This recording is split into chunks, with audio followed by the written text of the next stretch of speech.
और उसको मारो चमीटा, उठा पटक करो इसकी।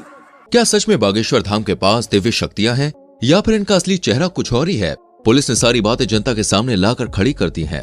दोस्तों, आजकल यूट्यूब पर फिल्मी हीरो हीरोइन कम और हमारे बागेश्वर बाबा कुछ ज्यादा ही ट्रेंड कर रहे हैं। आए दिन इनकी कोई न कोई वीडियो वायरल होती है। ऐसे में इतने कम समय में बागेश्वर बाबा ने इतनी ज्यादा प्रसिद्धि कैसे हासिल करी और इनकी शक्तियों की क्या सच्चाई है? क्या वाकई में इनके अंदर शक्तियां हैं या ये सब कुछ पाखंड है? आइए जानते हैं। दोस्तों, हमारे देश में बाबा, संत, महात्मा जैसे लोग बहुत सारे आए हैं। कोई अपने प्रवचन से लोगों को अपना भक्त बनाता है तो कुछ लोग नाच गाना करके लोगों को आकर्षित करते हैं और कुछ बाबा तो ऐसे हैं जो अपने भक्तों को गुलाब जामुन और समोसा खाने की सलाह देते हैं। खैर दोस्तों, इस तरह के ज्यादातर बाबा आज खुद जेल की हवा खा रहे हैं, लेकिन एक जनाब ऐसे हैं जो छाती ठोककर सच्चे दिल से लोगों की सेवा करने में लगे हुए हैं।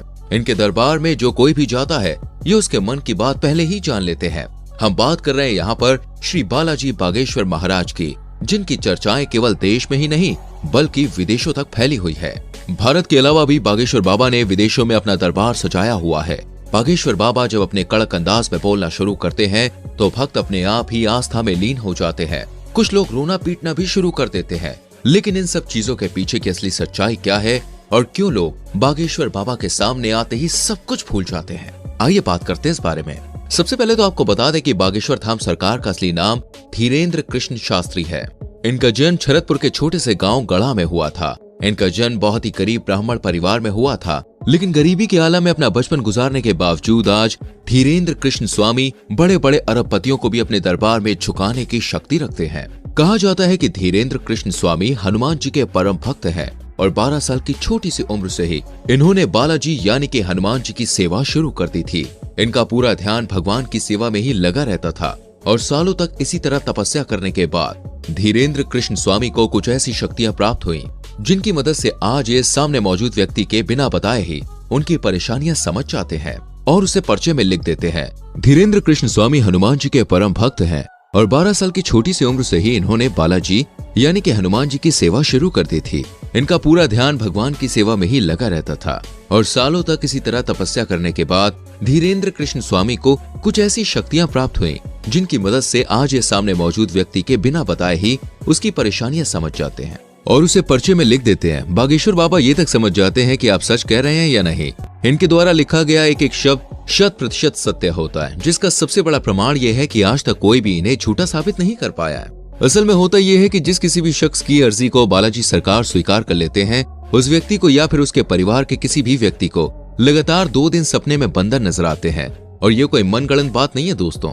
जितने भी लोगों की अर्जियां लगी हैं उन्होंने खुद इस बात को स्वीकार किया है।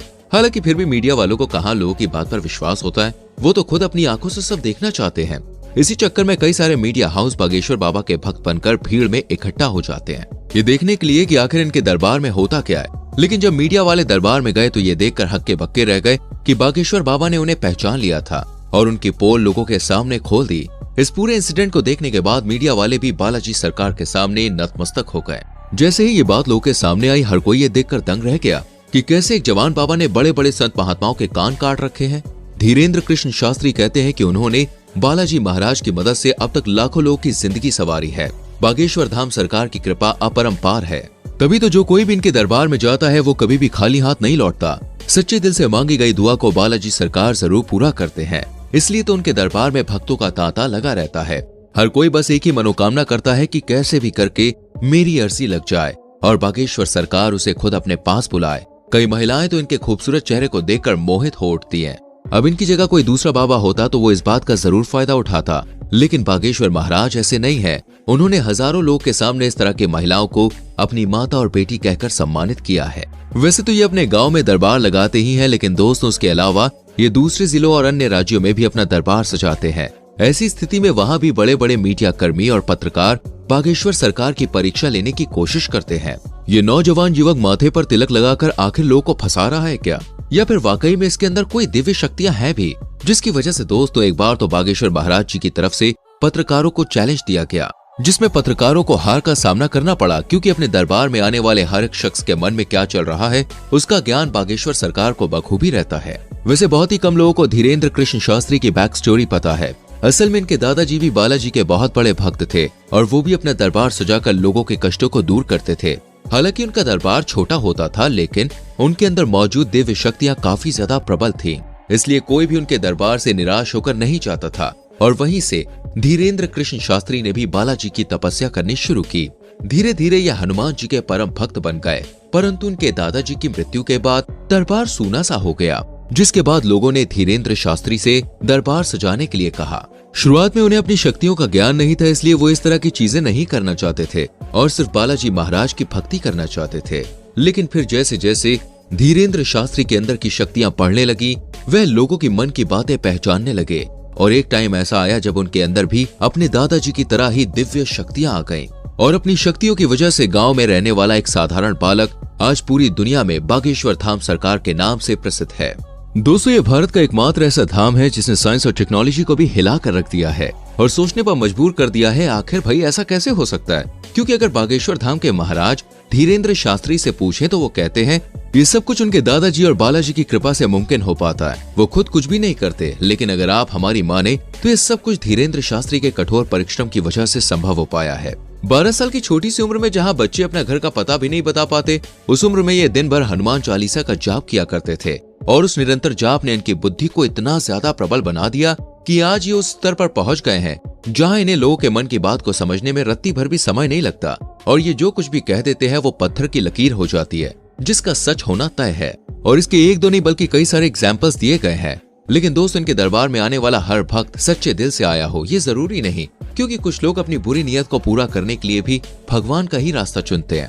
और जब कोई ऐसा इंसान इनके दरबार में आता है, ये दूर से ही उसे पहचान कर उसके मन की गंदगी को लोगों के सामने साफ जाहिर करते हैं, ताकि कोई भी ईश्वर के दरबार में बुरी नीयत के साथ ना आए। बागेश्वर धाम का इतिहास दोस्तों काफी पुराना है। लोगों की मान्यताओं के अनुसार बागेश्वर धाम मंदिर चंदेल कालीन है और सन 1986 में ग्राम वासियों के द्वारा मंदिर का निर्माण कराया गया था। उसी दौरान ग्राम गढ़ा के बाबा सेतुलाल गर्ग चित्रकूट से दीक्षा लेकर अपने गांव के प्राचीन कालीन मंदिर पहुंचे।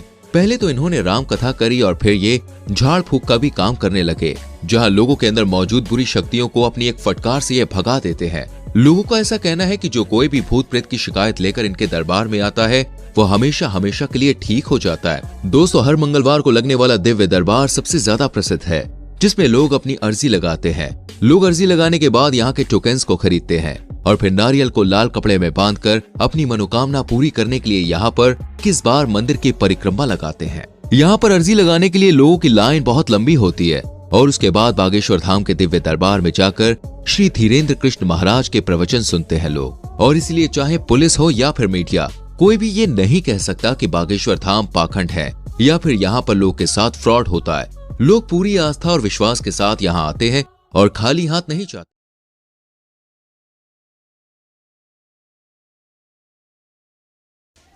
लेकिन हम आपको बताते चले कि बागेश्वर धाम पर तरह तरह के आरोप लगते आए हैं और लग भी रहे हैं, लेकिन अभी तक बागेश्वर धाम ने किसी आरोप का किसी भी पंडाल में किसी जगह कोई विरोध नहीं किया और ना कभी कोई आपत्ति दायर की है, जिसमें लगता है कि कहीं ना कहीं ये आरोप भी सही हो सकते हैं। आपको बताते चलें, आज तक बागेश्वर धाम किसी भी आरोपों के घेरे में नहीं आए हैं। धन्यवाद। देखते रहिए MUN भारत।